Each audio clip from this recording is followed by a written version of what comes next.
Welcome to Confessions of Top Listing Agents. You can't hear me? Can you hear me? Can you hear Alex? Because he's so tiny. Here. Oh, Larry is on the AV squad, and he knows exactly where you get to get close to the ladies. He's a smart man. Y'all tell Larry, hey. Hey. Here we go. All right, is that better? Yes. All right, y'all might have to cut your hearing aids up because we're so delicate and quiet up here. Very quiet. So what we want y'all to know is, first and foremost, we are not vendors. We are not selling you anything. Nope. Yeah, we might write a book, but we have to wait till certain people have passed on before we can write it, because I don't want to have to hide any names. Brandon, I'm so glad you made it. And what we want y'all to know is that what we're going to talk about today is what we're doing in our businesses right now. So when you hear us say something that sounds slightly controversial, I want you to do what my dear departed friend Howard Brenton always said, which was get out of judgment and into curiosity. So if you think you're going to argue with us and that you know more than we do, and you're going to get up and leave, we will call your name out, so don't try and leave the room. So with that being said, this is Alex Milstein, who's going to tell you all about his little sweet self. And this is Lee Brown from Charlotte, North Carolina. Hi, Lee. Alex is Ann Arbor, Michigan. There's my Ann Arbor contingent. Club. I only have one agent from my office. Come, so Bradley, you have to holler now. Oh, I get one clap. We're going to talk about you split in a minute. So, the first thing that Alex and I want y'all to know is this. Our lives are not perfect. Everyone assumes that because I sell lots of real estate, my life is perfect and it's really easy. It's stressful, and I put my pants on one leg at a time, just like the rest of you. Well, so that's a big y'all. part. As we're going to be talking about it, don't imagine that, I just drive in my car all day and collect commission checks. I don't. I wish I did. So keep in mind, we are in the trenches just like all of you. Lee and I both sell houses every single day. It's no different than what you do. We just do a little bit more of it. Now, with that being said, in the room, raise your hand if you are a solo practitioner, no assistant, nobody except you, your only self. All right, how about those of you that have help of some sort, whether it's a spouse, assistant, indentured slave, buyer agent? Oh, gracious. Okay, so y'all are a real good mix. So what we're going to try and tell y'all is we're both from a team environment, but a lot of what we're doing does apply to when we were solo agents and for the solo agents in the room. So we're going to try and keep it mixing really well. For reference, my average price point, just so you know, is about $226. I've sold everything from a $10,000 trailer house, that was FHA, up to a $1.4 million house, which is high in my market. And I know you California people can snicker now. Alex? My average sales price is $320, and I have a property under contract right now that's $18,500. And then my biggest sale this year was $1.8 million. So general practitioner, I go from the low end to the high end. And we share that with y'all because we do a lot of transaction volume, but it's so we can eat. So the first thing we want to talk about as we talk about our listing strategies is what you have to do every single day. And at this time of year, I really think that NAR should provide some kind of therapy for agents because it is very emotional for us right now. Are any of y'all in markets that have slowed somewhat in the last few weeks, a little more, like Thanksgiving got here early? And so when realtors get a little slower, they sit on their hands and shrink up into their shells and start to panic. So what you have to remember is that if you survive the downturn, get an amen if you survive the downturn? Amen. You can survive the winter. So you got to settle down and get back to work. So every day you're going to have to do more than pray. And you'll see our favorite friend on the screen here. How does that telephone work, y'all? Y'all remember that telephone? Uh-huh. How does it work? Who drags it? Does it drag itself? Does it ring itself? Is anybody going to call it if you don't pick it up and take it across the floor? It's the same thing as that little technology tool in your pocket that many of y'all have forgotten. There's a little handset on there that if you make outbound calls, it's kind of a miraculous thing. So Alex is going to tell you what he does every single day. So, first of all, my phone doesn't just ring and randomly someone calls and says, hey, I want to buy a house and I want you to be my agent. And it doesn't just ring and someone says, "Hi, I think you're a good agent and I want you to come list my house." Every once in a while that does happen, but I still have to prospect. I still prospect every single day. And this is my way of organizing. So I have, a Dropbox folder pretty much set up. And the way so every morning I look at it and I open up each of these folders and I have my A buyers. These are the buyers who are going to buy in the next 60 days. I know they're going to buy. They're motivated. I've shown them houses. As soon as something comes on the market, they're going to buy. I have my B buyers. These are we're going to buy within the next 6 months. I know their lease is coming to an end. Something's happening in their life. The next 6 months, they're going to buy a house. And then I have my C buyers that are maybe if something perfect comes on the market, or maybe a year down the road, they're going to buy a house. And so every morning, I open up each of those folders, and I have a folder for every client, and I just look through it. And it helps me remember that they're still there, because I'm all over the place. And sometimes, honestly, I could forget one of my buyers. So it's really important that I look at that every single day. Another thing that's important is also my listings. So the listings that are coming up in the next 60 days, the listings that are in the next 120 days, and then the listing appointments that I've gone on and they haven't decided yet, or something's, eventually it'll come on the market. But this is what motivates me to say, all right, I need to get on the phone and call these people. I haven't talked to them in a while. And in each of these folders, I have a notes section where it's a Word document where I just pretty much document when I've talked to them last, and I keep in touch with them. And then, of course, I have the folder, one day and time, sometime. It's those people. I don't know if those of you who do open houses, you know how I call my adoring fans, the people that just show up every single time, over and over. And I call them my adoring fans, but I have a folder for all of them so that I remember them and I have their contact information, and it just jots my memory at that point. So this is my way of organizing all of my prospects and all of my leads.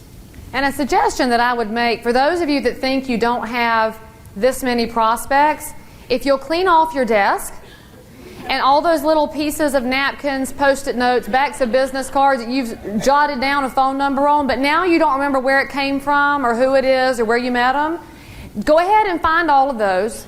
Scan in whatever you have into a Dropbox folder if you need something to do and feel productive. This will make you feel productive for an hour. Then call all of them. Mm-hmm. And then once you've called them, you might establish if they are A's, B's, or C's, 60s, 120s, or Sunday people. So is this something you could do when you get back on Monday morning? Yes. And the other thing is, this is free. So I know this may not be perfect for everyone. Some people want to use a CRM system of some sort. This is what works for me. And this could definitely work for you. Or if you use a CRM system, figure out how to use it so that it jots your memory. The best thing about it is that I can always look at it, and at that point, I just remember that some of these people are still alive. So what you'll see on the screen here is a blank calendar. I always recommend that you print off a blank calendar at the beginning of a week and just fill in some blanks, because as we hit slow seasons or less busy than we would like seasons, we tend to forget what to do with ourselves. Because we're used to being busy in March and April, you can't even see straight, and then you slow down and you forget what to do every day. So if you write down, Alex may write down that he's going to call his Dropbox sellers from 9 to 10 a.m. To see it on a calendar helps you really stay focused on what you need to do. And I know a lot of y'all know about time management. You've been to tons of seminars and CEs, and you've learned about it, but you don't do it because we're realtors and we're good with people. We're horrible with this stuff. So print off a blank calendar and give yourself a start.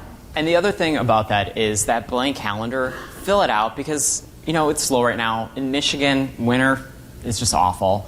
And so some mornings I get up and I don't have anything on my calendar. I might not go to the office until 10, 11 o'clock in the morning.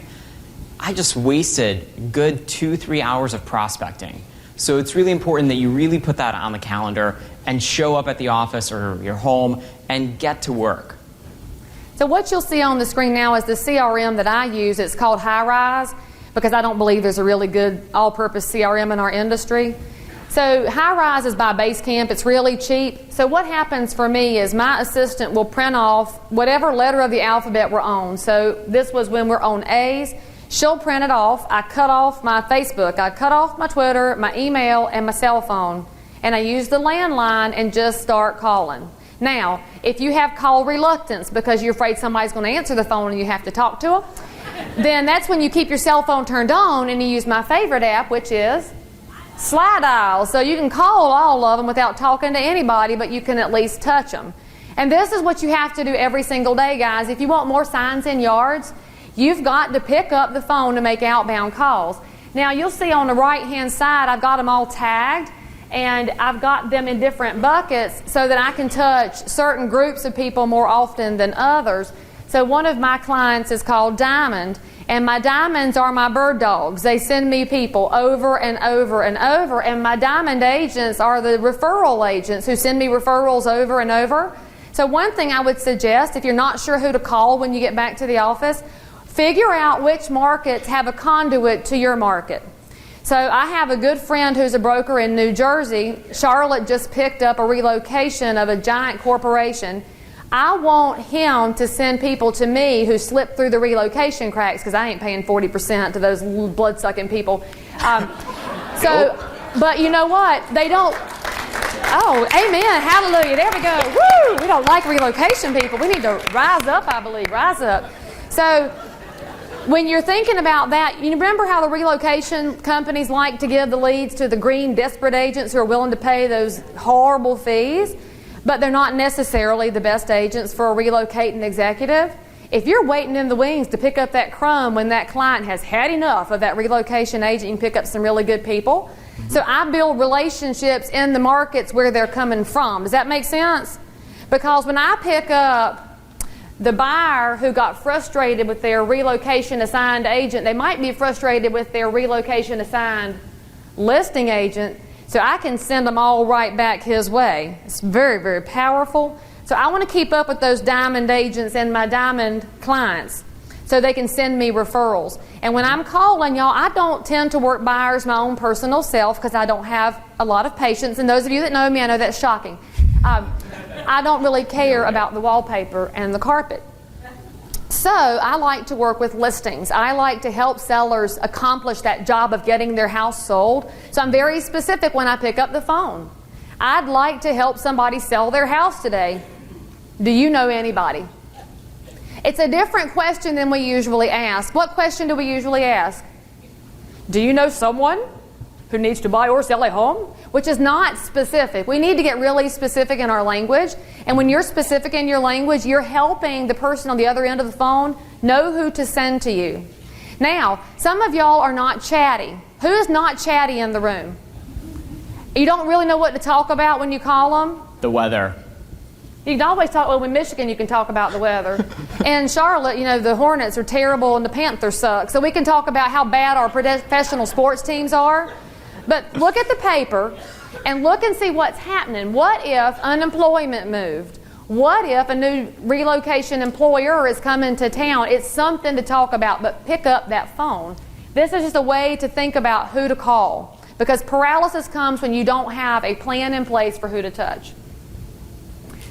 So this all leads into talking about systems. And when Alex and I talk about systems, that's about doing the same thing over and over and over.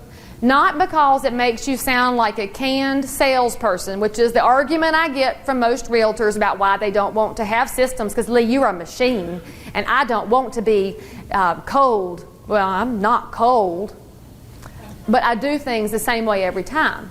Right. So when you're going to build your listing inventory, have y'all ever had that moment where you got so busy you forgot something?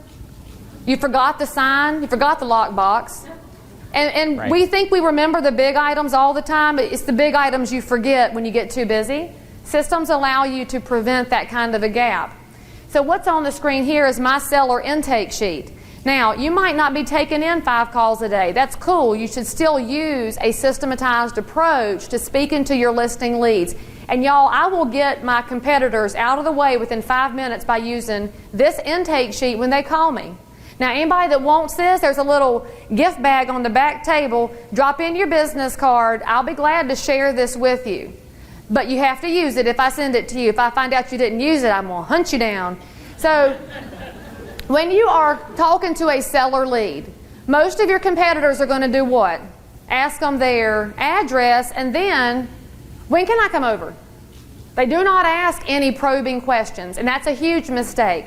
So as realtors, we want to probe. We want to know more about what's happening in their life. Why are you calling me today? What's happening that I can help you with? Because they've called you in a defensive posture, you want to approach them in a very proactive method. And I always say, and I have a similar sort of sheet. My number one on my sheet says core motivation. What is their core motivation for moving? Because I will use that every single time I'm with them. Every single phone conversation, absolutely everything that I talk to them about is going to be about their core motivation.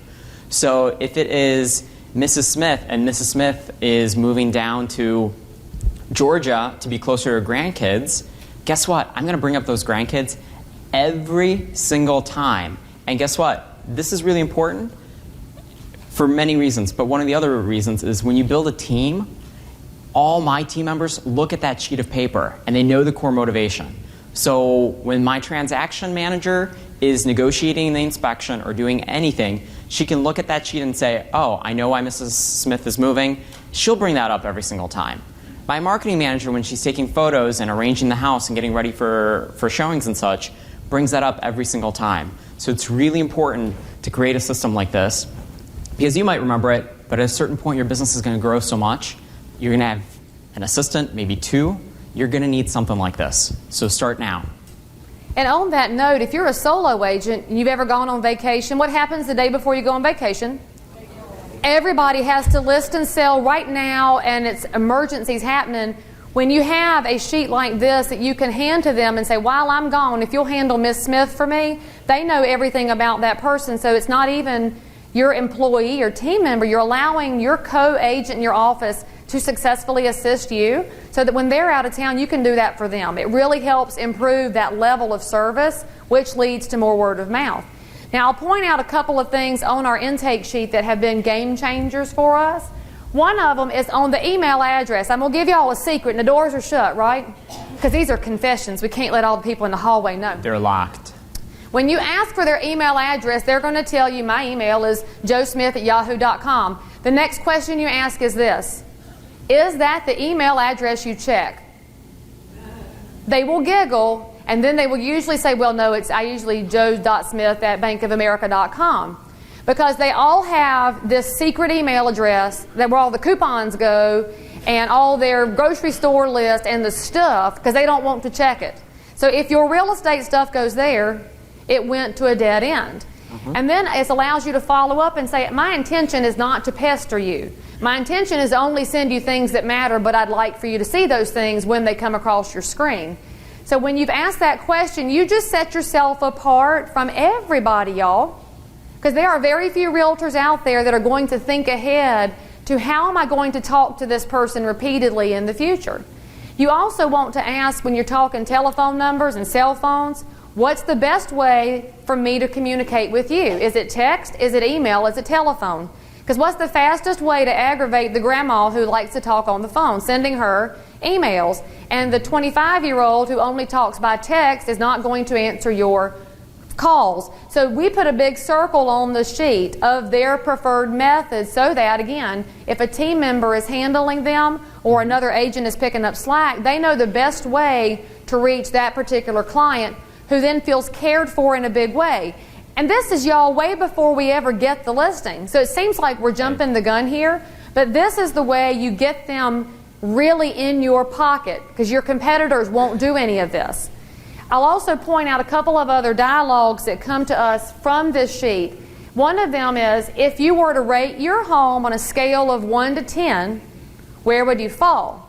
Now, this is where most realtors stop and they wait for the consumer to answer, and the consumer usually would say, what? 10 or 11, because they think they're great. However, what I do is explain it this way. A 1 has busted out windows and pee in the carpet, which they then associate with a foreclosure home, right? And they know how nasty that is. And a 10, oh, that's new construction. It is staged. It's got a sodded yard, the right colors, the right smells. It's got every current upgrade. They've rented a kid to come ride a bike by the front when you're looking at it. It is perfect.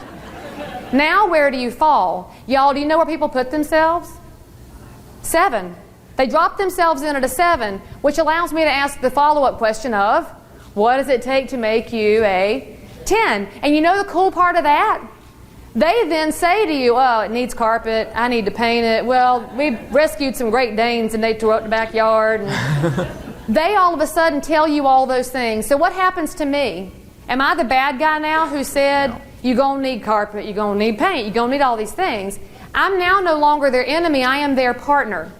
Do you see a difference in how that language can really shift? And y'all, it's amazing that this is 5 minutes into your conversation when you're talking to them. They get it. So then that allows you to get into a different conversation about pricing and condition and how that affects their place in the market. Now what I'll tell you is this. At the point where they are told what 1 looks like and what 10 looks like, if they then call themselves a 10 plus plus plus, what do I know about their expectations on price?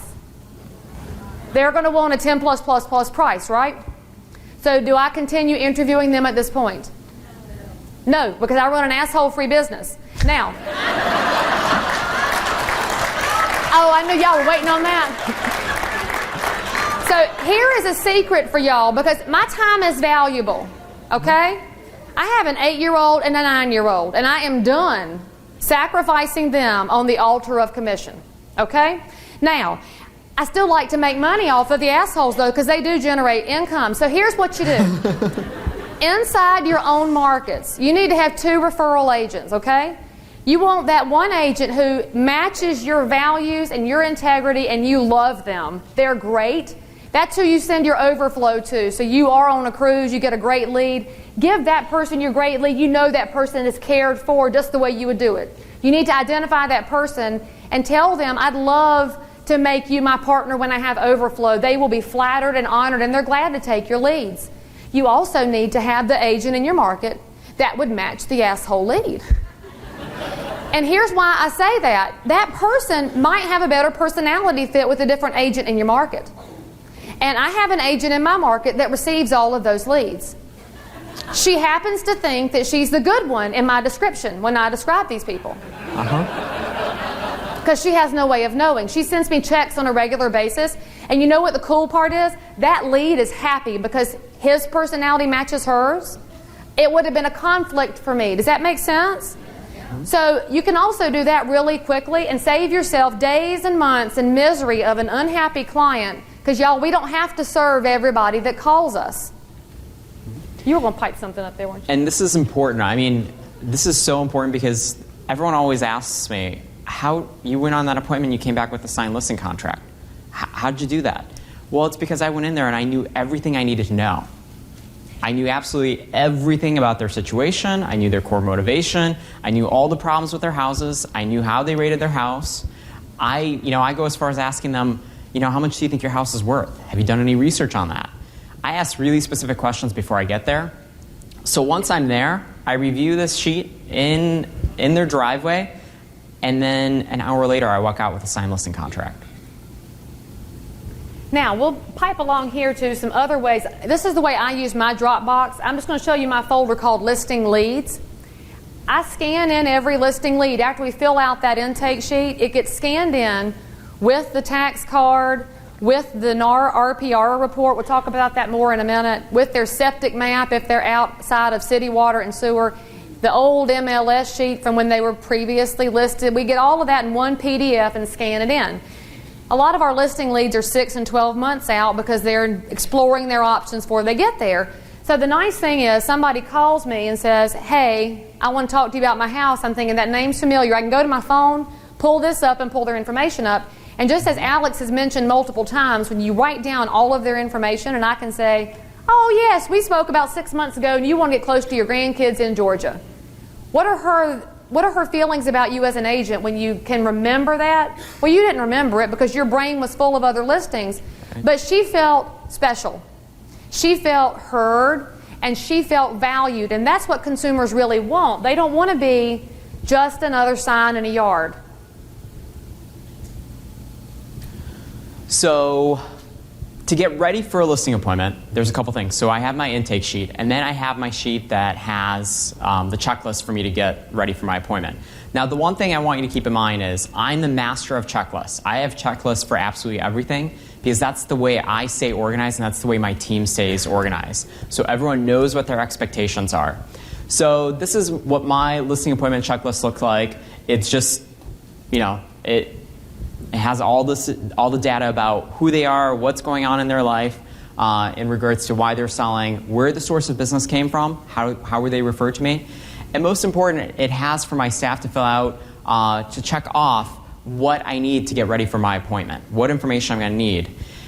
But the best part about all this is that at the very bottom, you'll see I want to know what the Zillow's estimate is, and I want to know what the NAR RPR value is of the property. And how many times have you sat there in a listing appointment and they ask you about the Zillow estimate or Zestimate? Many times. And I just got frustrated at some point because I don't have time to search Zillow every single time. But guess what? All of our sellers are sitting on that website. How many of my sellers say, well, my property's on the market, but Zillow says it should be 5,000 higher, 10,000 higher. My value on Zillow just went up. Should we increase our price? But they ask that every single time. So it's really important that you come into the appointment with all the data. So you're seeing everything that they're seeing, that you're not blindsided that, Zestimate says their house is worth $50,000 more. So you have to have that information.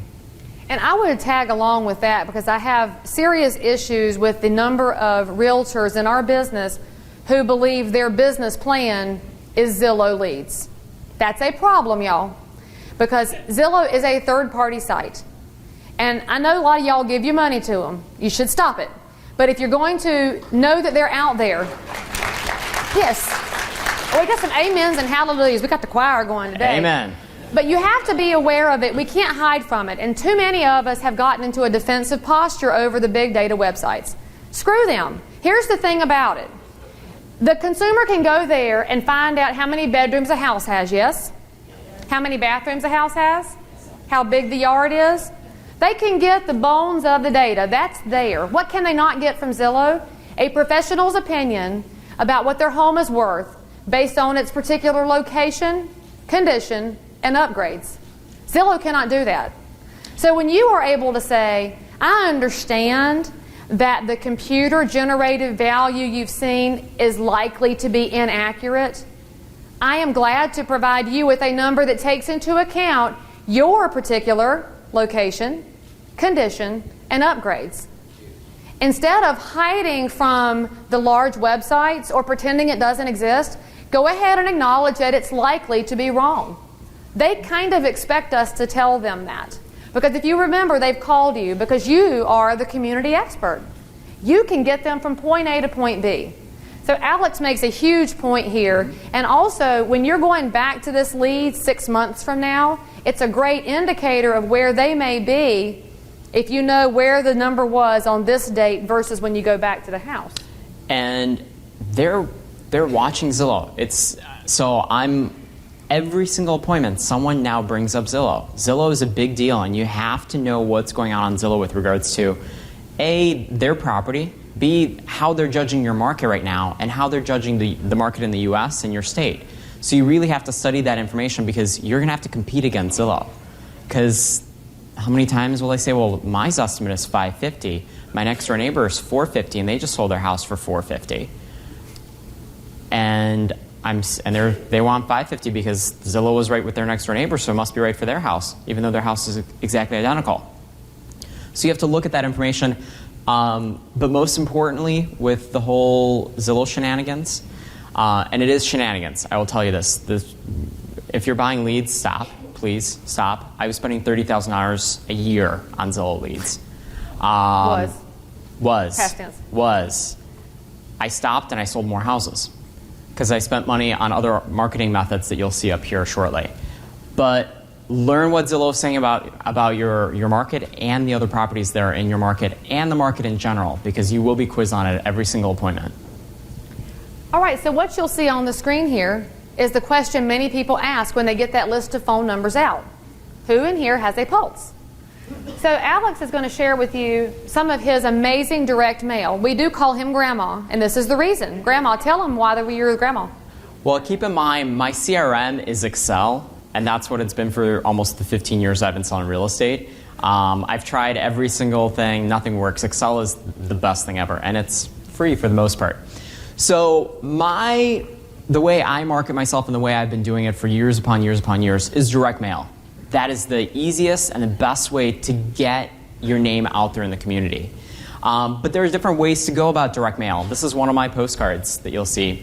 There are different ways to do direct mail. We're all used to that whole geographic farming. I remember when I first started in the real estate business, I sat down in my manager's office, and I was 2 months in the business, and I was ready to sell some houses, and she turns to me and says, "Alex, I think it's time that you start farming."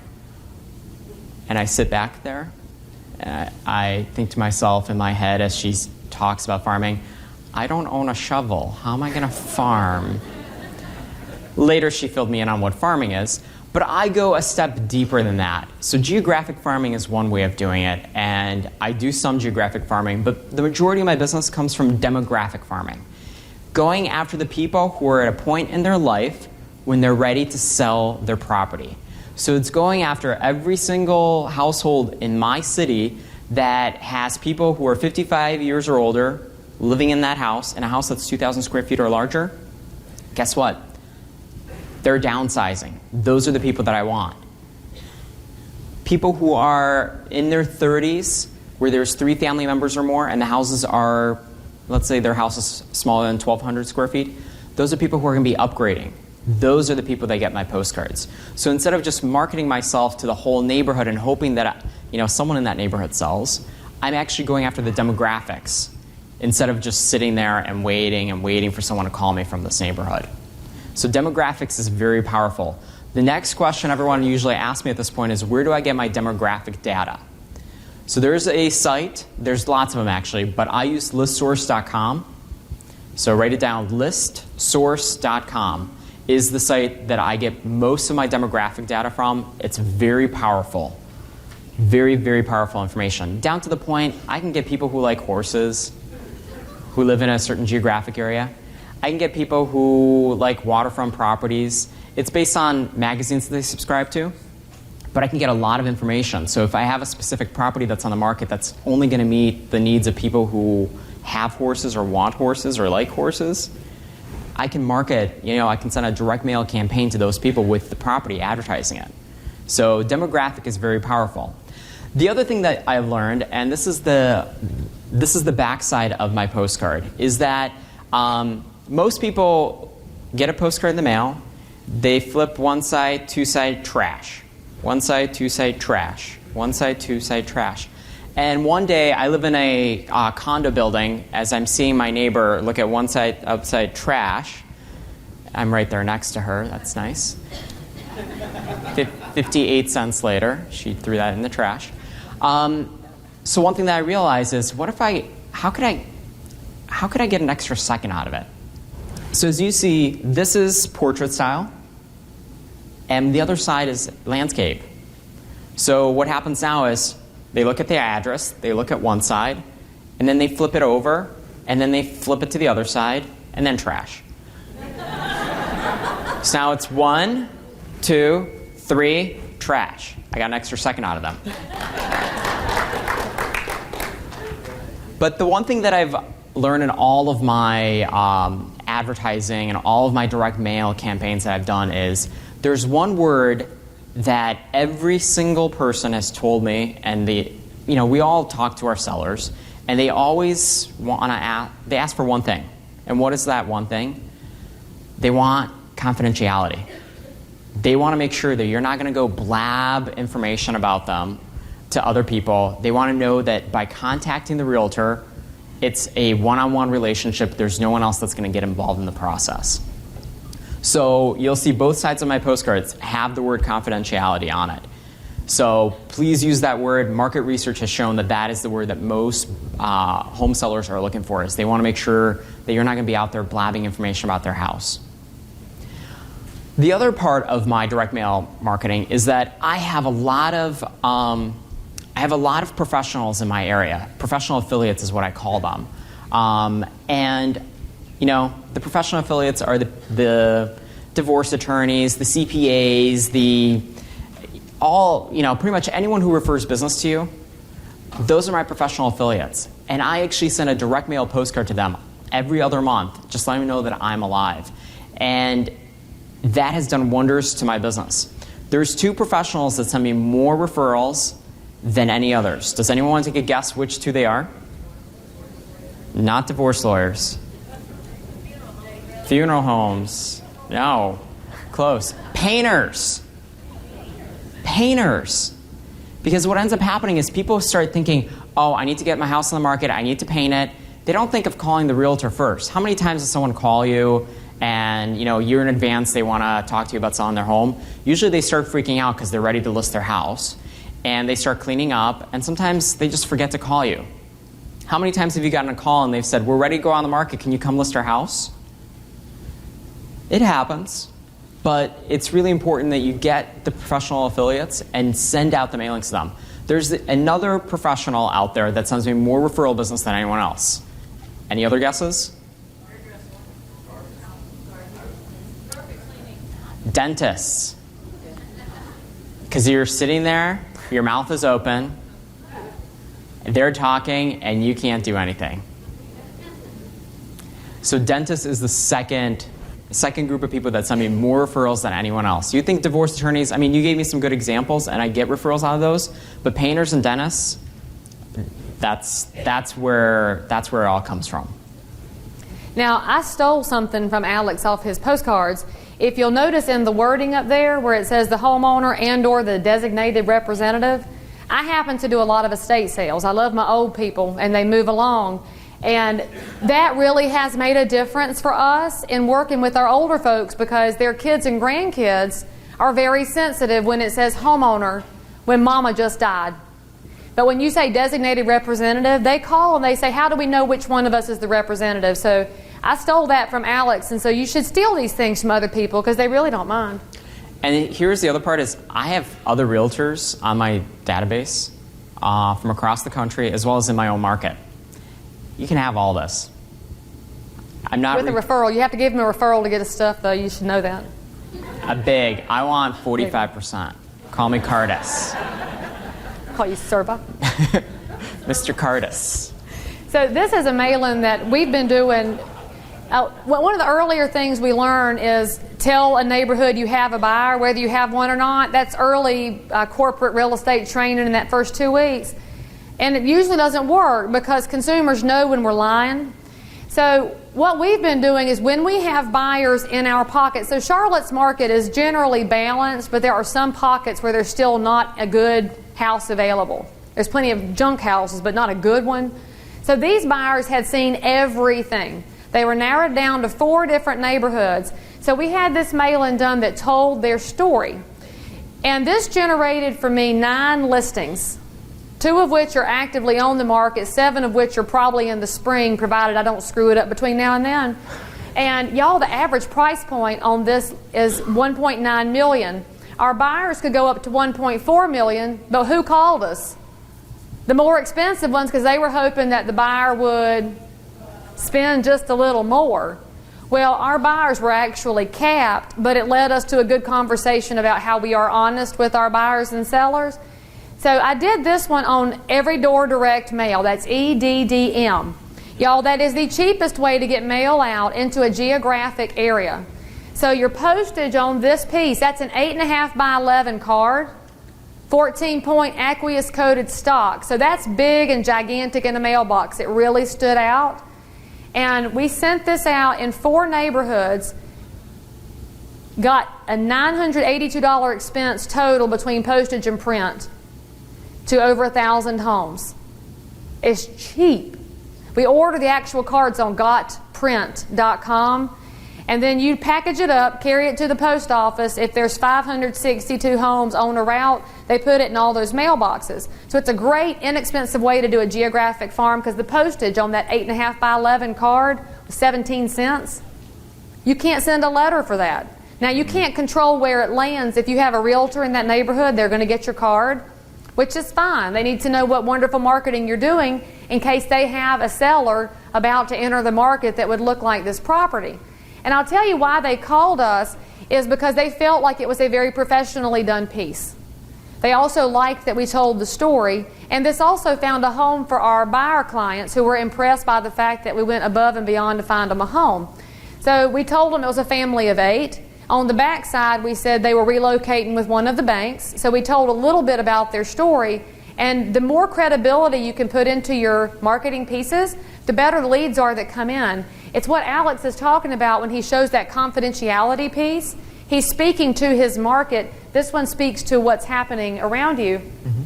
And it's so inexpensive, y'all. You should totally look into Every Door direct mail if you're doing any geographic farm. So then there's the online farm. So Alex, you want to talk about your prime seller lead site? Sure. And they're not paying us, by the way. When we tell you about our vendors, they don't give us anything. We're telling you about them because we use them. So you don't have to use them, but you can. I wish they were paying us. That'd be nice. Yeah, you get a free trip out of them. Prime Seller Leads is a site that I've been using for a year and a half. We started using it around the same time. It's about a year and a half. Yeah. A year and a half. So I have a website called AnnArborHouseValues.com. It's a website that pretty much what it is. It's a house values website. So I market this website via Facebook ads, Google ads. I do a little bit of Bing, and I do a little bit of Yahoo advertising as well. But when someone types into Google or any of the search engines, or they see an ad on Facebook, let's just say it's, they type in, value of my house in Ann Arbor, or house values in Ann Arbor, I come up as one of the paid searches. And a website similar to this comes up, and they're able to, at that point, it pretty much says, do you want to know the value of your home? They put in their address here, and they click submit, and I capture their information at that point. Also, the next page then makes them give us additional information. I would say probably 60% will give us the additional information. The other 40% won't. But the 40% that doesn't give us the information, we've already captured the address. So I know who's trying to find out the value of their home. But what ends up happening, if they do follow through and they get to the second step, they enter their information, the third page comes up and it displays what their house value is based on the Zillow Zestimate. Further, it states in big bold letters, don't rely on this estimate, you need to talk to a realtor, call Alex, more or less. But if I have their information and I have their phone number and I have their email address, guess what happens at that point? I contact them immediately. And I tell them, how my website is not the most accurate tool. Based on the neighborhood, based on the square footage of their house, that value on my website is maybe about 50% accurate. What I can do for you is to provide you a market analysis, and I go through my pre-listing questions at that point to try to gauge what their motivation is. And at that point, I get an appointment. So in the last 18 months, I actually just looked at this yesterday, I have listed 8 houses with probably another, I would say 20 that will list in the next probably 12 months or so. So I don't spend a whole lot of money for this, but I get really good results. This website costs $60 a month. The provider is primesellerleads.com. They're market exclusive if you pay an upcharge for it, and I pay the upcharge to protect Charlotte. But what's cool about it, if y'all will look on the screen, it detects the IP address of the person who's looking at your site. So my site is forhousevalue.com. That's the domain I use. So if my friend John's cousin Betty in Ohio sees him click on my ad on Facebook, she might want to click on it too. She's not going to see Charlotte. She's going to see her city come up, which is super cool. So when I went to my site, it detected that I was at the outlet collection at Riverwalk in New Orleans. So it adds credibility to your site, and then they click on through, and I think that's part of why we get so many good phone numbers and addresses with this. But I will tell you, I've been telling people for a long time that I use this provider site. There are many agents that say, well, I can't convert them. They're terrible leads. All these internet leads are the worst. Have any of y'all ever fussed about the accuracy of internet leads? So here's the thing, though. They're not following up with them in the same way they'd follow up with a real lead. they're treating them like bogus internet leads. If you instead look at this as though it is an actual human being who's possibly going to sell the home that they live in, it changes the way that you respond to them. So I have been doing for the last couple of years a video response with my iPhone when a lead comes in. If I can't get them live on the telephone, they get a little video, and I text it to them, and I email it to them. And the little video just says, hey, I see you inquired about your home in New Orleans or wherever it is. Now, if it's in New Orleans, I'll say, I'm in Charlotte, North Carolina, but I've got a great realtor, so may I connect you with them so I can place good referrals? I love placing referrals. The other thing is if they're in my market, I can say, I received your information, and I know you may not be ready to talk to me, but I'd love to provide a customized market analysis that takes into account your location, condition, and upgrades, because the number you received is likely to be inaccurate. Y'all, they respond very quickly to a video response. And I'll talk about this more tomorrow in our video panel. And I'm not fancy. And this is shocking. I don't use a big fancy camera. I use this phone, and my videos are less than 10 seconds. You do not need to ramble about being $1 million producer and how you've sold every house in the neighborhood and you were Realtor of the Year in 1982. You need to just tell them, and it's good if you were, but that day has passed. But you want to tell them that you saw who they are. And I'm going to tell y'all why I know this works. So I have an 8-year-old, a 9-year-old. So when my daughter was 7, I coached her softball teams. So if you've ever been around 12, 7-year-old girls, it's very loud and high-pitched. And we were at the ball field, and it was also dusty. So I'm swarming with, like Pigpen and Charlie Brown. It was like that with girls, and they're all around me. And a lead came in the neighborhood I've been trying to crack. And that's always when the right house comes in, isn't it? So I got my little iPhone and I sent them a video and I said, hey, thank you for inquiring about your house and your neighborhood, and I'm at the ball field and you can see I can't talk right now, but I wanted to let you know I'll get right back to you. And I sent it. But actually I said I'd get you back on Monday because I don't like to work on weekends. So I got through Saturday, got through Sunday, and Monday came and Monday went, and I sat up in the bed Monday night and said, shit, I forgot to call him back. Because we've all done that. You wake up in a cold sweat because you knew, and now it's Tuesday they called me, and they said, we didn't want to bother you because we knew you were busy all weekend. When can you come list our house? So I went over and listed their house, y'all, and they told me the reason they didn't interview anybody else, they knew that my family was important to me. They liked that I was a mama out on the ball field with my daughter, and they liked that I responded to them very quickly and very professionally, so they knew I was there. They didn't need me to spend an hour on the phone with them.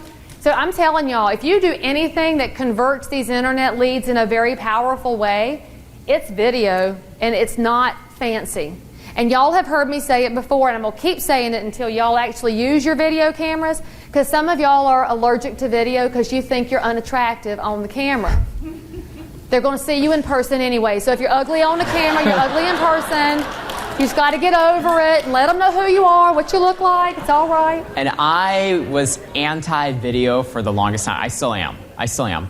But any lead that comes in, every seller lead that comes in, and I know it's a cell phone number, I record a quick 15-second video and I text it out to them.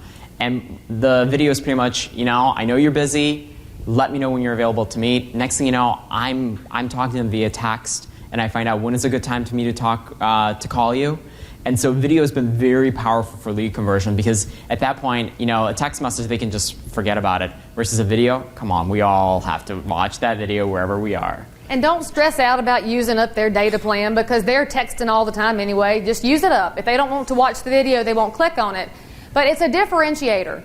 And so I really, for the life of me, can't understand it, and I'm about to step on toes. So just so you know, y'all, as realtors, when an inquiry comes in, a lot of y'all send back an automated email that says, I'd love to help you in your home search. May I set you up on a VIP search? And then it says, the greatest compliment you can pay me is the referral of your friends and family. Or it says, I'm never too busy for your referrals, which sounds cool to us, but to the consumer you've never met, that you've not done business with. Does that sound really canned? Because why would they send their friends and family to some random stranger whose sign happened to be in the yard of the house they were driving by?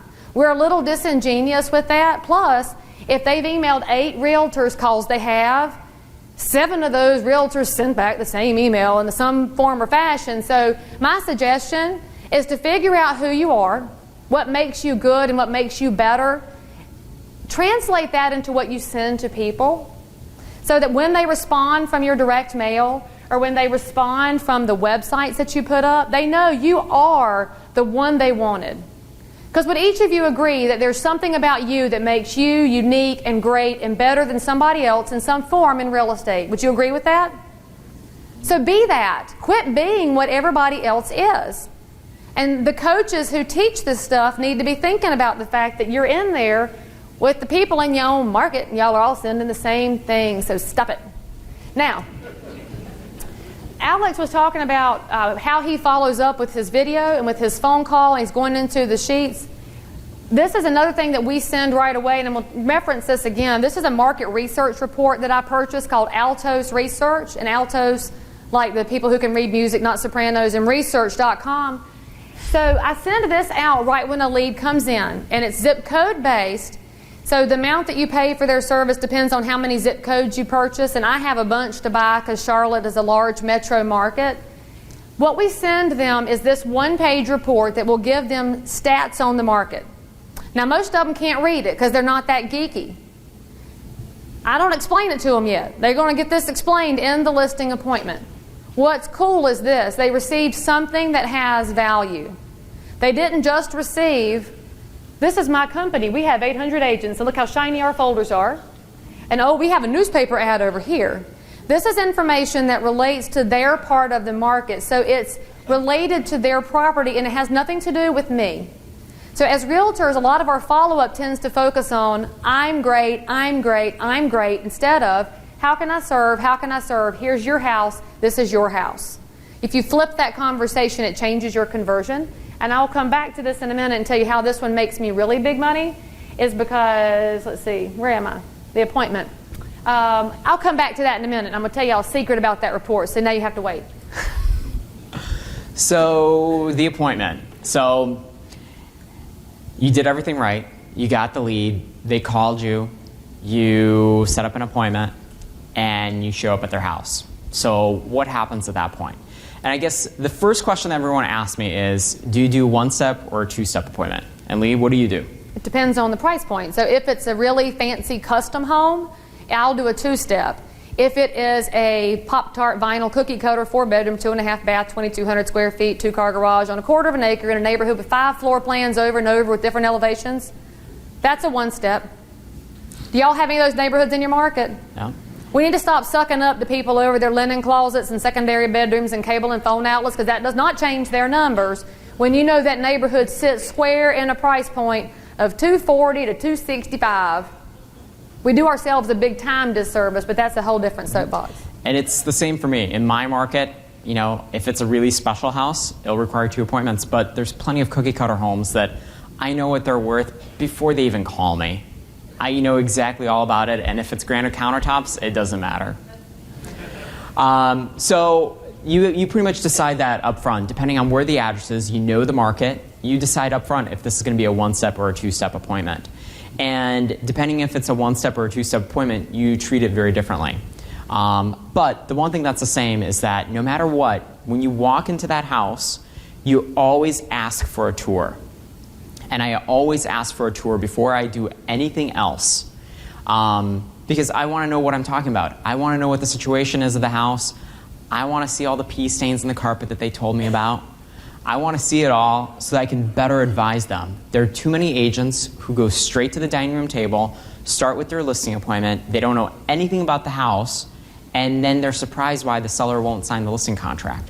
It's because you just walked in there and you want their business. That's not how it works. So I always ask for a tour. And here's the other part, and I learned this, unfortunately, the very hard way. When you go to a listing appointment, be happy. If you're having a crappy day, don't go on the appointment because you're just going to lose it.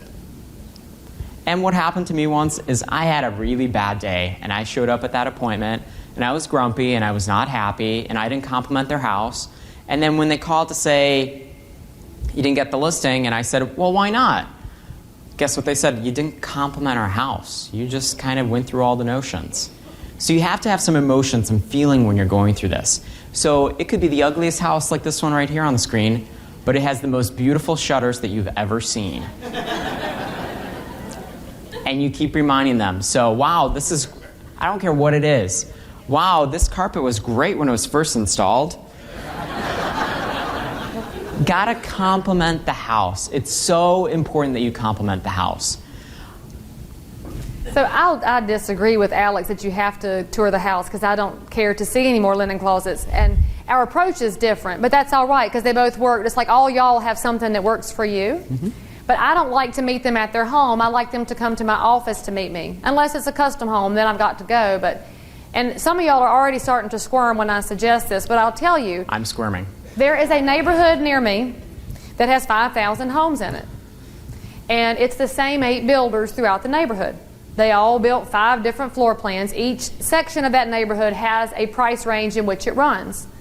So, if I know that the section of that neighborhood that they're in runs from $175 to $225, and they tell me they need to have $250, I'm not going to spend an hour touring that house because I can't make magic happen, right? Now, some of you will say, well, Lee, if it's got the right upgrades and it's a hot enough market, you can push the envelope, and I'll say, bullshit. Because who else has to buy that price besides me?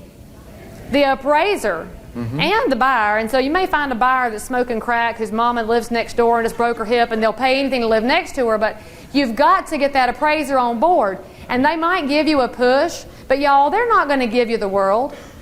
So I have found it to be very helpful with my sellers to get them on what I consider to be neutral ground, which is my territory, the office. And when they're in my office, I go over the market data. So that's when I pull out the report that I've already sent them, the Altos research report, and I say, I've already sent this to you. May I show you how to read it? And that's when they always say, yes, ask questions in your appointment that you can allow them to say yes to. And then I ask them, are you a mild, a medium, or a heavy geek? Because geek is a popular word now. It was not popular 30 years ago. Now it's a compliment. So I allow them to tell me how much detail to give them. And then I can talk about what's happening in the overall market. I can say, yes, houses were selling before they had a sign in the yard in March. This is not March. The news is not accurate. It lags. Charlotte is not on HGTV for a reason. 40 people are not going to come through an open house here. They're not going to take off contingencies and bid way up above asking price unless you are just that lucky. I want them to understand the overall market schematic so that I can help them figure out how they fit into that. So if I know the home's going to sell in a particular range, I can tell them, if you've decided to hire me, I'm going to come to your home to help you prepare yourself for the market, and that's when we'll establish where you fall in the range. That allows me to go to their home and find out if they told me the truth or not. And maybe their home is nice enough that I buy into it and I want to give them a $5,000 push. But if they're not on the same page with me before I go to the house, I need to know that early so that I can invest my time in sellers who actually want to sell their house. This is a really great way to spend time with somebody who says, I don't have to sell. We love that seller, right? That's the biggest waste of your time on the planet. Well, I don't have to sell. I'll sell when I get my price. Why do we take those listings? So if you want to have an appointment with them, Alex likes to meet with everybody. I don't. But if you're going to spend a little time with them... I love people. I don't. So I'm kind of over people, just so you know. But I don't mind investing 30 to 45 minutes with them so I can be their professional when they're ready. But 3 hours of that, y'all, I can't do it. I can't spend 3 hours with somebody who's not serious about selling. And here's the other part, is when you are talking about pricing with your sellers, so the downturn and the thing that happened to us between 2008 and 2011 was the greatest thing that could ever happen with regards to helping me price properties. Because back in 2005, I go to the seller and I tell them your house is worth $200. They tell me I want $250, and I couldn't throw the appraiser under the bus because the appraiser was going to come back at 250 because the appraisers came up with whatever number they needed to. Woo! It's party. But now every single conversation where I come up and I say, here are my comps, here's your market analysis, here's what your property is worth, and let's say it's 200, and they say, well, we want 250. And I always say, well, that's nice. That's really nice that you want 250, but how am I going to justify your value to the appraiser? Even if we get that magical buyer who will pay $300,000 for your house, how am I going to get it to appraise? So throw it back at them at that point and let them defend the value. And at that point, that's when they'll start talking about granite countertops. They love talking about their granite countertops. I'm over granite countertops. But that's the one thing, is use that to your advantage. I throw every single appraiser in my town under the bus at that point. And I always say they're the mean, awful people. They are the reason why we are where we are. And It's all their fault. And at that point, they realize, oh, there's another third party. It's not just me. So I always tell people, it's not that you have to sell the property value to me. It's if you sell it to me, then I have to sell it to a buyer, a buyer's agent. And then there's this third-party appraiser who gets paid $300 or $400 to do this appraisal. They don't care. They'll look at the same exact comps. And let me tell you, I win the pricing war every single time when I throw the appraiser in the bus. I'm sorry to all the appraisers in my area. There's like 2 of them in here, but they're all right. I will point out, this is another advantage of having the appointment in your office. I take my sellers into the MLS with me. So I log in and I let them help me select comps. The cool thing about that is when they're in a neighborhood where there's been 20 sales, they know more than you do. Because they'll say, that one was a relocation, that one the husband left the wife, this one the wife left the husband. These people live like dogs. Oh, I loved their house, I miss them. So they'll go through and tell you every story of every house. Yep.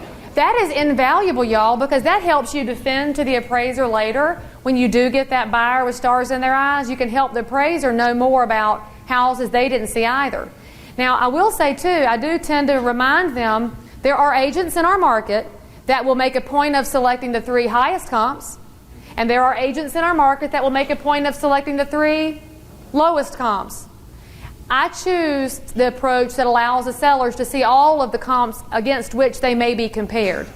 And they see a whole different game then, y'all. It really wakes them up to the fact that as realtors, from time to time, maybe it's real estate agents, people have played the data to something that benefits them and not that seller. Would y'all agree that's happened before? This is a great way to help them see the bigger picture while you're talking about appraisals. Exactly. But also keep in mind, more than 50% of our colleagues don't do a CMA. They don't look at comps. They just show up, they smile, and whatever the seller wants, they'll do. Sure. So keep in mind, if you just come in there somewhat more prepared than your colleagues, you're going to win that listing. Speaking of which. So this is what my listing book looks like. I don't know if the vendor Unibind is going to be down in the expo, but I really, are they? Unibind is going to be here. So I am a big supporter of Unibind. I found him here 3 years ago at wherever city that we were at.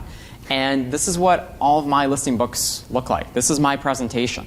It looks like it's hardbound. It's very impressive.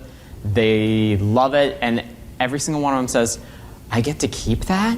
Because I do leave my presentation because they're customized. Unibind makes it very easy to customize your presentation. Alex, what's your cost per book? $4.24 with tax and shipping. Unibind. So Unibind, I found them here 3 years ago. They're going to be downstairs. They're not paying me. I wish they were. They usually run a really good show special, though. It's a good thing to see in the expo. It's a fancy machine that they sell you, and it's really nice. Now, Alex, do you do that on every price point or just the good price point? So I do it on anything over $250 and above. Everything below $250, I use the other Unibind product, which is just the little flimsy plastic thing. But they love it as well because it's a book. So Alex leaves his presentation behind. I don't, because I don't want my competitors to have anything. And speaking of which, do any of y'all secret shop your competitors? So I know who I go up against all the time. There's 2 people I'm up against over and over. Your best friends and clients are generally delighted to call them and say, I'm considering selling my home, because that's not a lie, because they're always considering it.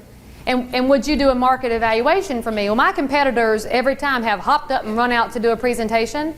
And so in exchange for a gift card to supper, I get back everything my competitors leave behind because I like to know what they're talking about.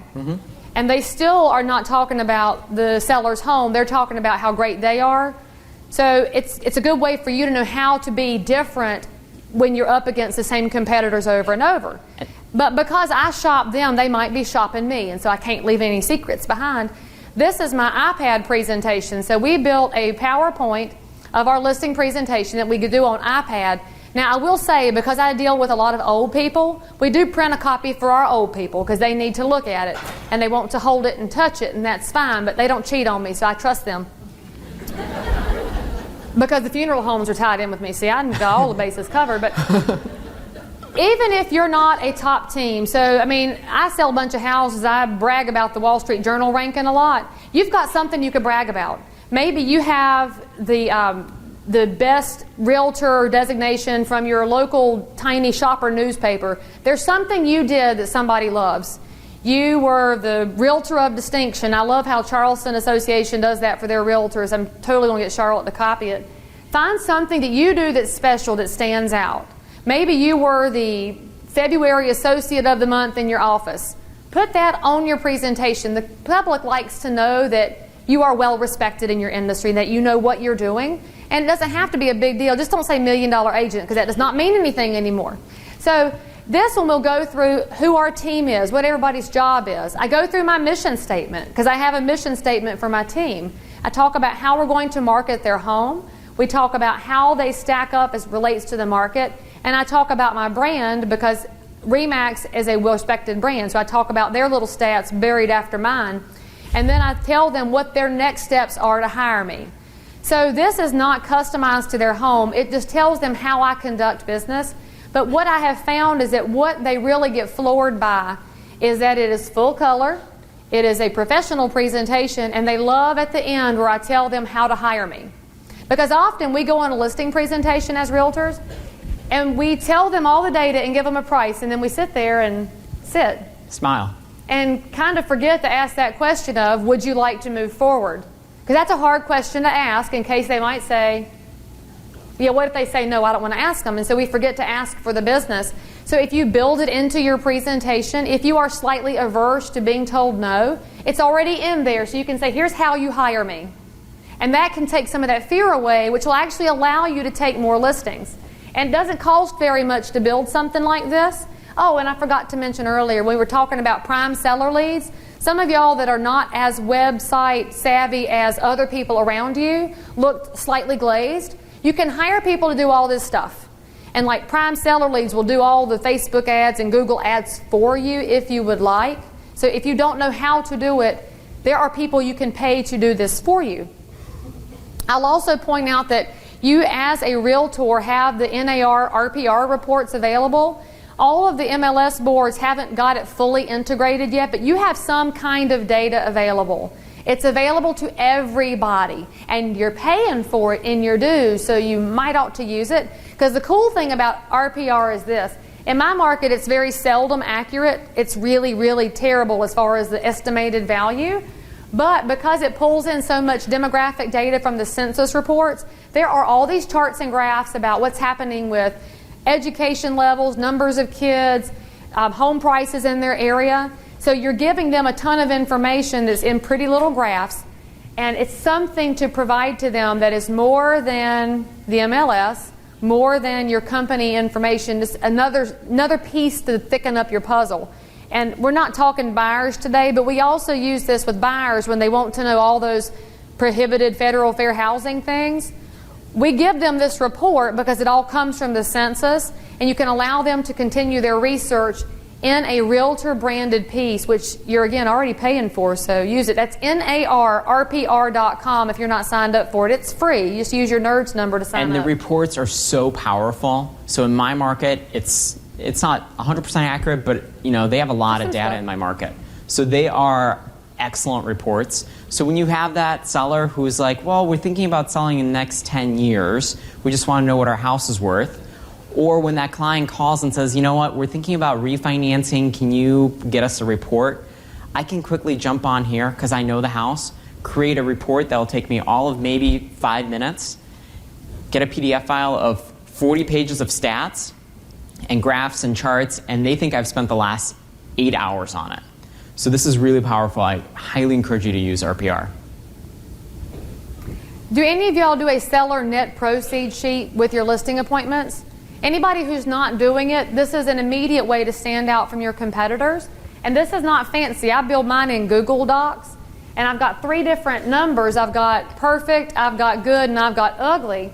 And my ugly number sits below the market averages for list price to sales price. And I want them to see ugly. Why?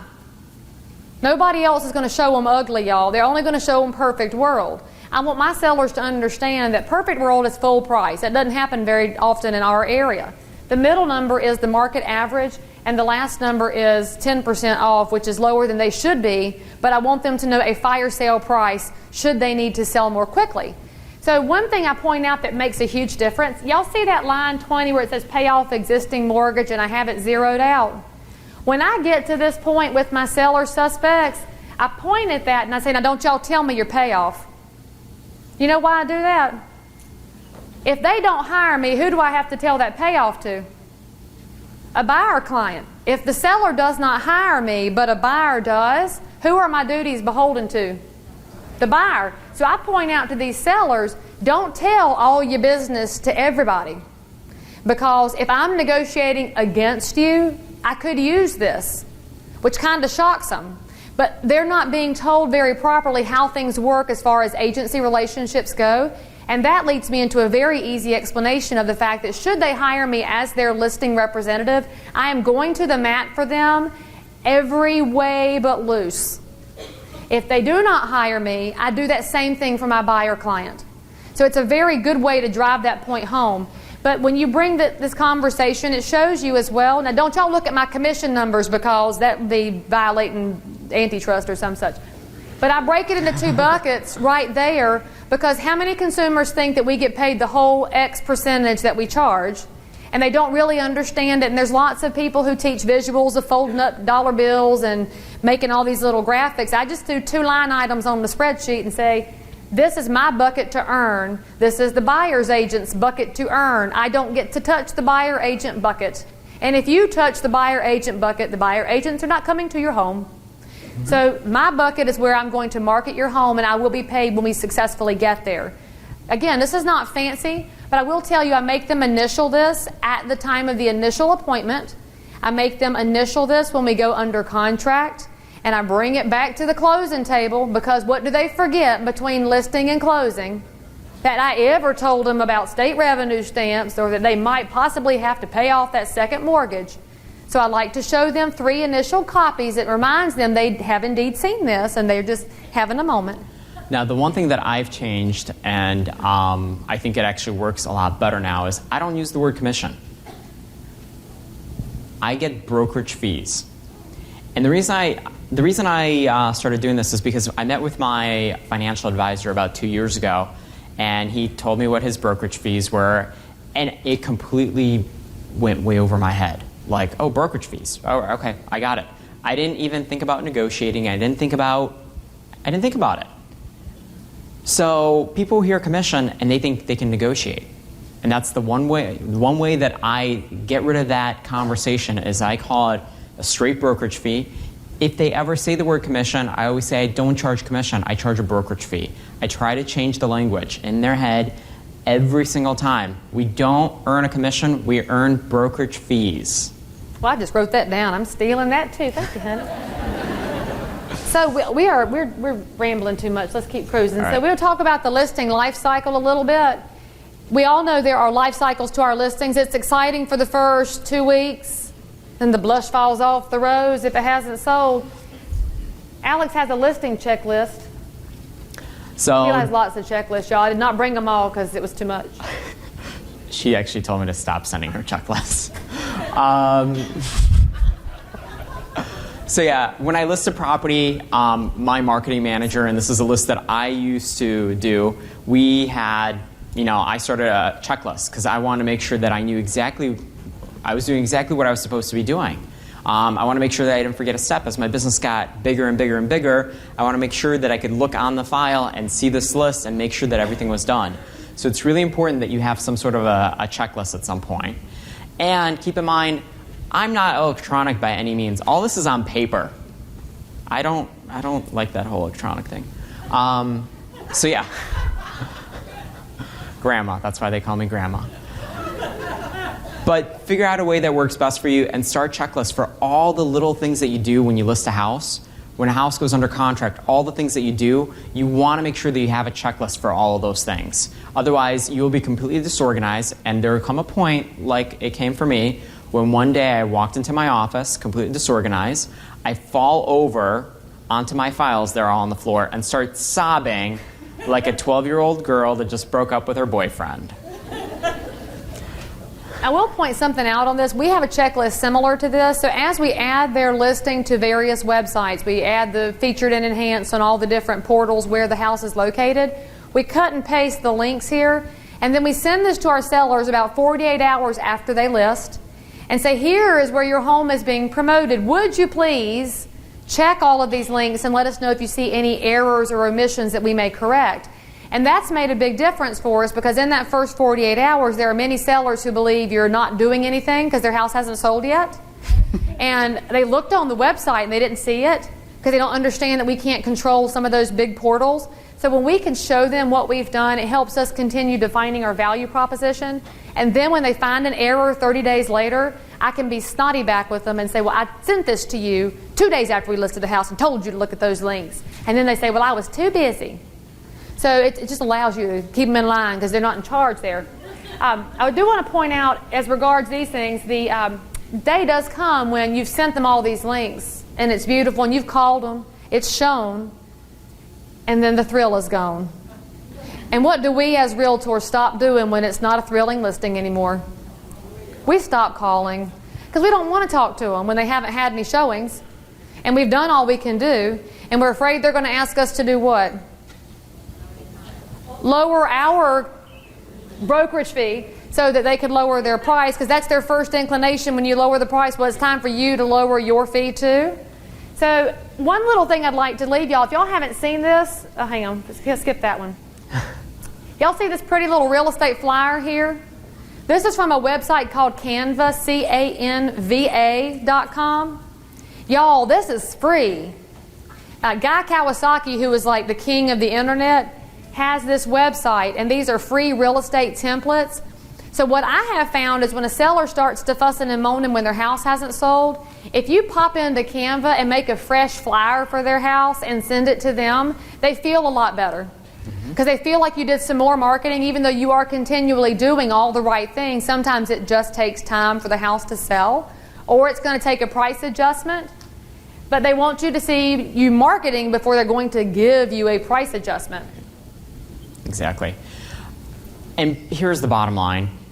When the thrill is over, you're 2 weeks into it, make sure to still call the sellers. Time block to call your sellers. Give them the updates. Log on to Zillow and tell them the good news that last week they had 3 million hits on their house. Because it'll make them feel good, but ultimately at the end of the day, they know that you're still there. There's so many agents that just stop talking to their clients because they don't have anything else to say, so they're afraid to call. And then before you know it, a month goes by, 2 months goes by, and then you're not going to call them because you are scared to death because you know you did something wrong. So you have to follow up. Follow up is so important with sellers because that's ultimately how you're going to get that price reduction, and that's ultimately how you're going to get to the closing table. It's also how you can use slide dial very effectively. And some of my sellers just can't figure out why their phone never rings when I call, and I just have to tell them they must be in a terrible sell area. But we won't tell the buyers that because that would be a bad marketing angle. But they just need to hear your voice, and it's got to be your voice. One thing I know my competitors like to say is that you never hear from Lee Brown because she's so busy, because she sells so many houses. And that's a lie, because I am systematized. On my calendar is a block for calling sellers. So if I have something to say that I need them on the line, I'll call them for real. If I don't need them, I slide dial them. And I call all my sellers Thursdays between 4 and 6. And so when I'm in a listing appointment, I always say I'm going to follow up with you Thursdays between 4 and 6. Would you like me to send you a text message, an email, or a phone call? How would you like me to follow up with you? I don't offer them that, oh, you're not available at that time. Sorry. Well, we can do it another day. No, it's Thursdays between 4 and 6. If you're not available by phone, I'm going to be in touch via email. Now, the house sells. Are there any sellers that you have felt about, like this poor gentleman on the screen here? You want to drown that seller and get them out of your life? It happens on occasion, but we still have to be nice to let them move along nicely. So, of course, Alex has another checklist for you. Again, if you send him some referrals to Ann Arbor, he can cover you up in paper.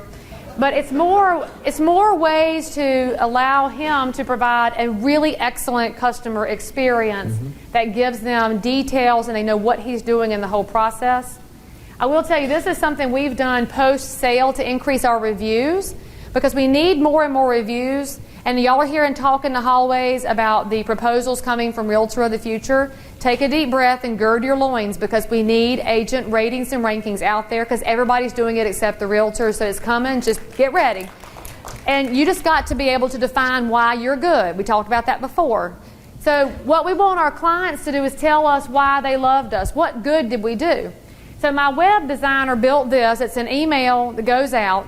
It just says, we need 2 minutes to answer some questions. Now we send this email on the day of closing because that's the day they always check your emails, right?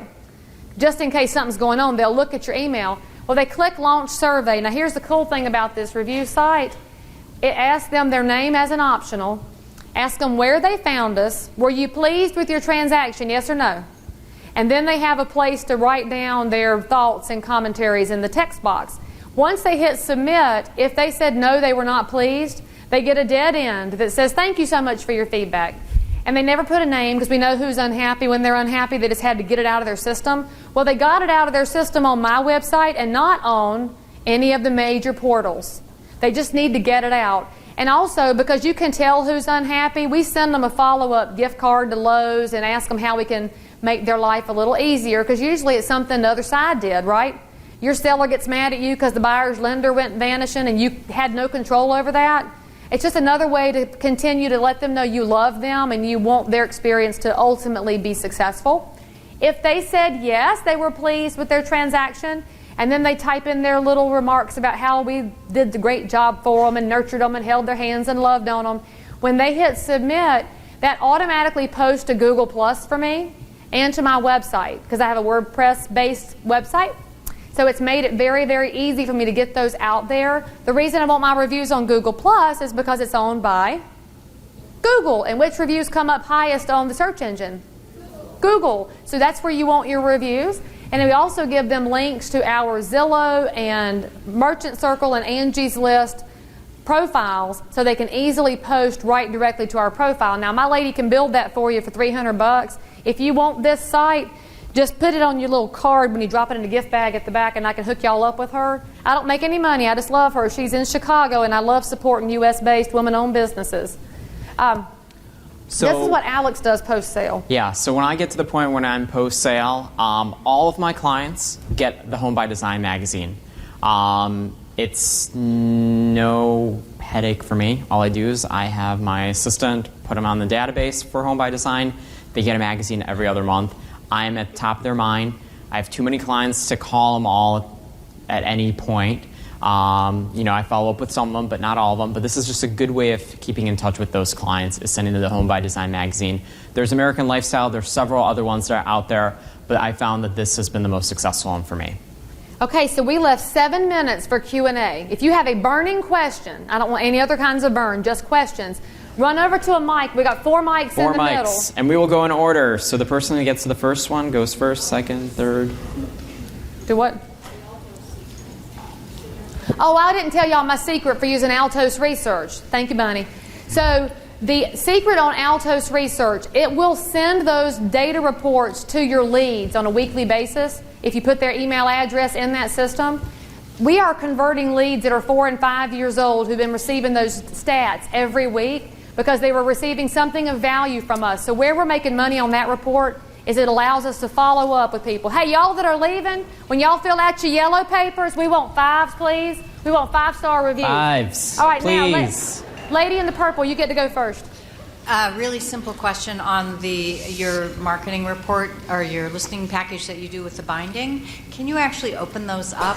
That has been my problem with that, is that it's hard to open them enough to have the people be able to look at them. I don't have a problem with it. It may be the paper that I'm using, because I'm using a high white but thin paper. Oh, okay. So it could be the paper that you're using that maybe that's the issue there. Okay, thank you. Second microphone right there. Yes, ma'am. Back when you were talking about demographic farming, I was fiddling and didn't get the note. Did you give us a website or a contact for demographic farming? For demographic data, I recommend listsource.com, listsource.com. Thank you. And there's someone at microphone number 4 in red. It's the advantage of either driving a red car or wearing a red sweater. I want to thank both of you for sharing your ideas and that with everybody in the room, because nobody knows everything. And like you said, everybody should take what everybody else does and see if it works for them.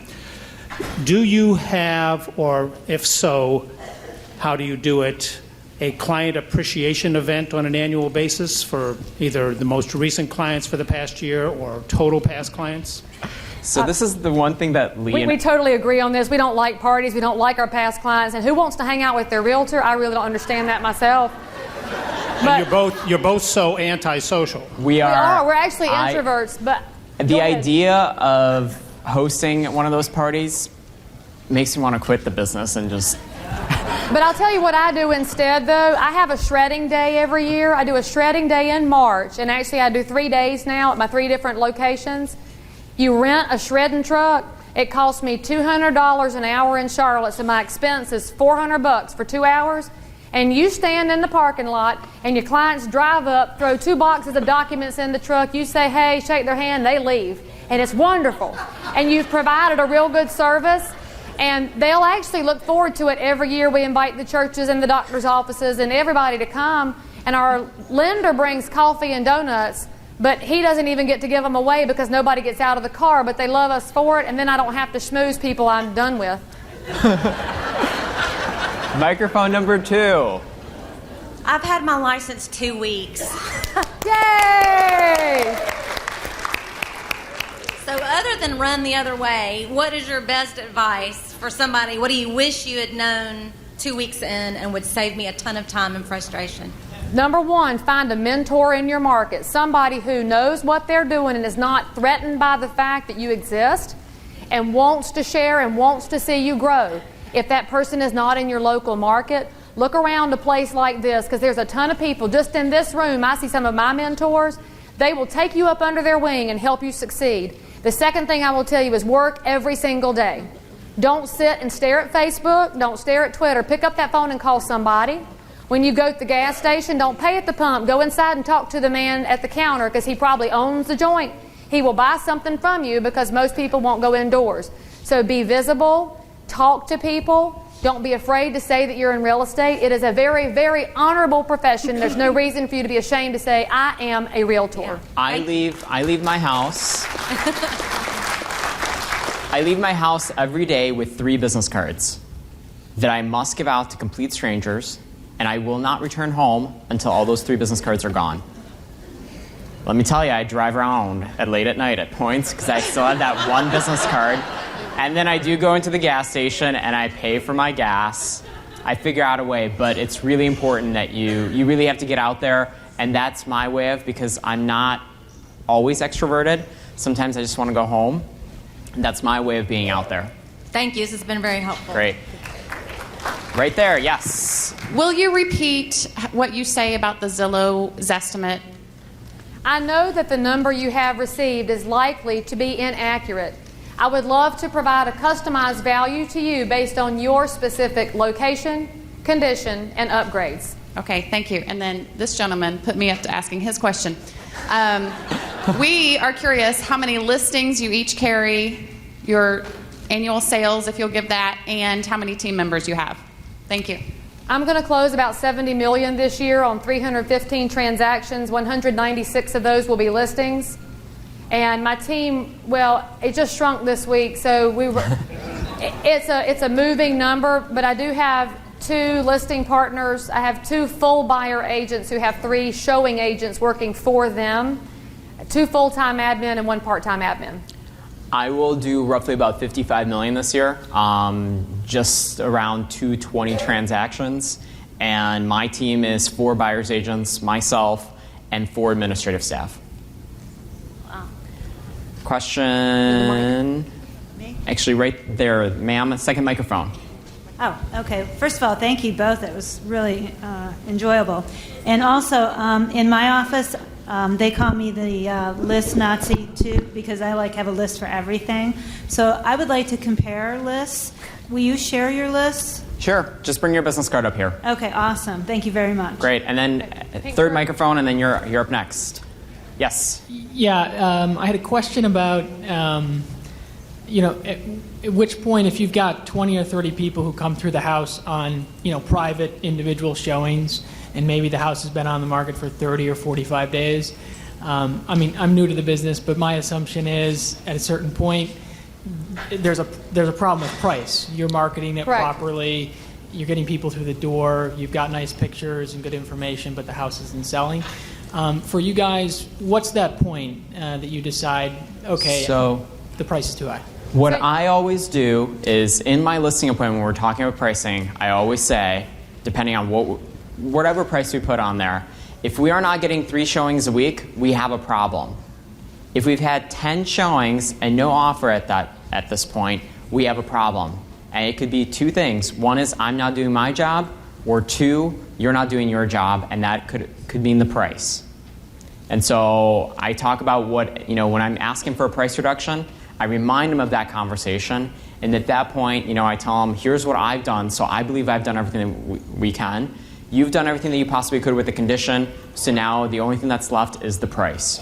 So that's how I address that conversation. And it's true in the National Association of Realtors statistics. So use your trade organization as weight because it helps with your customers, especially when you're newer in the business. Out of every 10 showings, you should have an offer. So if we've had 20 showings, we should have had 2 offers. We haven't.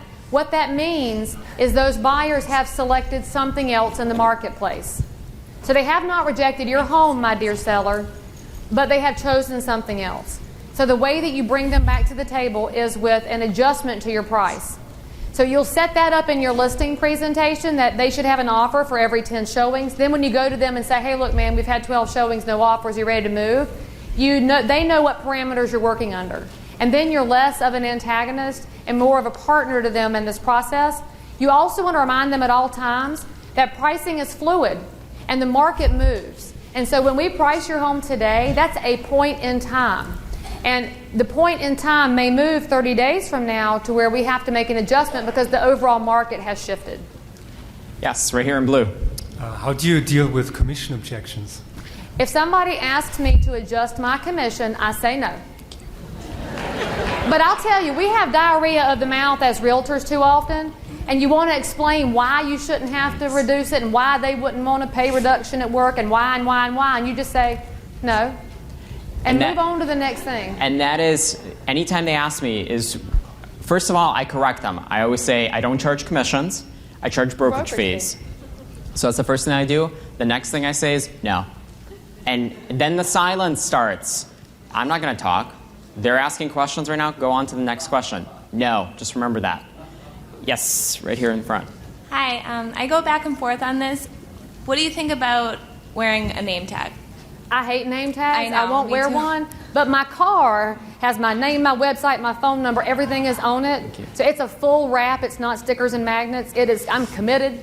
But it helps with the IRS because I can write off my car 100% now. And I get a lot of business from my church. And I don't ever wear a name tag there, but they see my car in the parking lot. So the message is there without me being all cheesy about it because I can't deal. And the other part is, I like people, but I don't want, no. Yes. All right, last 2 questions. They're going to run us off from here. How do you maintain the consistency of your team? We seem to train a lot of our competitors because they go out on their own. How do you maintain that consistency?